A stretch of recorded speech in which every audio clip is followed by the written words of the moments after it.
I'm Yuri Lowenthal이, and I play Spider-Man in Future Revolution.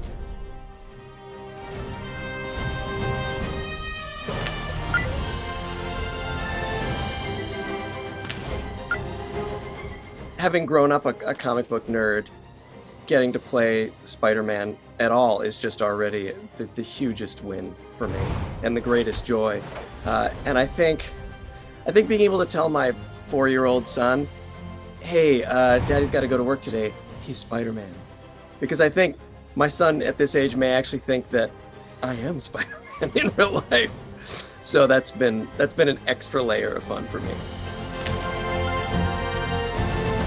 The voice for Spider-Man is really very, I mean, it's this voice. If you're doing any contrast and compare right now, you're like, he sounds just like he does in Spider-Man. It is very much close to who I am and how I feel and my own natural voice.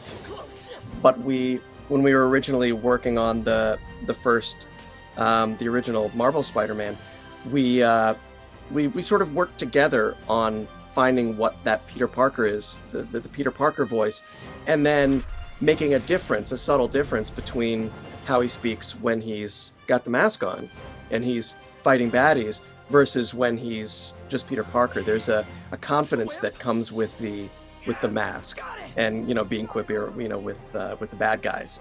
So we just pulled my own natural voice in just a couple of directions. It was mercifully much easier than some of my other roles in that respect.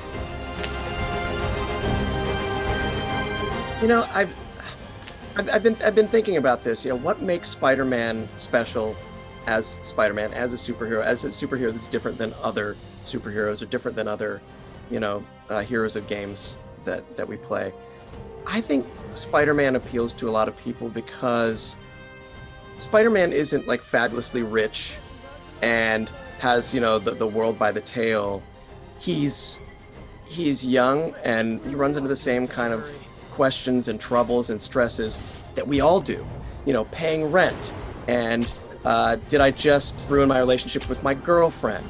And will I ever? Am I going to get kicked out of my apartment? Oh no, I have to worry about my aunt who's taking care of me. She's old, and I've got to, like all those are the types of things that human beings worry about, and that they're concerned with. I think for this game, for Future Revolution, my favorite line, and it's tough because Spider-Man has a lot of quippy lines, but the added layer in this game is we're dealing with a bunch of different, Earths, a bunch of different realities and dimensions. So there's new stuff to quip about, and I think it was one of the times when I was engaging with MODOK or MODOKs, if you will, because we've got MODOKs from a lot of different dimensions. Spidey swings in and says something like, "Hey, sorry to break up the meeting of the Gigantic Heads Club, but we've got 2 Earths to save here." And just the idea of poking fun at MODOK's giant head, and that there's a Gigantic Heads Club, was one of the standout lines for me. And being a quippy guy, it takes a lot to stand out. I think the game's got a really cool style, and correct me if I'm wrong, but it's a mobile game, and I for my experience with mobile games, I always expect like a huge drop in the quality because you can only fit so much into a mobile game. I'm actually impressed and quite surprised at the look of the game. I mean, it doesn't look like a mobile game, and that's really cool. I'm excited about Marvel Future Revolution because I think it's one thing to explore the one universe, but we get to break it open and see so many other, explore so many other different avenues with these characters and characters that we know, but we will get to know in a different way. And I, for one, am excited to do that. Marvel Future Revolution, download now.